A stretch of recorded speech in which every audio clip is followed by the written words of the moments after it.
Excuse me, let me help you. Thank you, I appreciate it.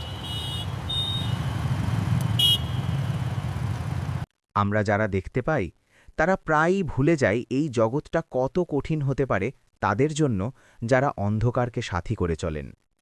আমি যখন যাচ্ছিলাম দেখলাম এই মানুষটি শব্দের মাঝে পথ খুঁজছেন।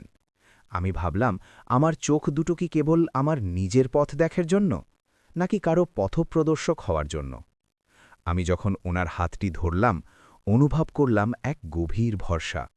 রাস্তার ধুলো আর গাড়ির হর্নের মাঝে আমরা দুজন যখন একসাথেই এগোচ্ছিলাম তখন মনে হলো দুনিয়াটা খুব সহজ হতে পারত যদি আমরা সবাই সবার হাত ধরতাম।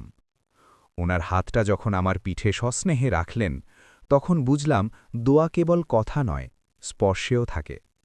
আমি সবসময় চেষ্টা করি কারো অন্ধকারের পথে একটু আলো হতে, কারণ আমরা মানুষ তো কেবল নিজের জন্য বাঁচি না, আমরা বাঁচি একে অপরের পরিপূরক হতে।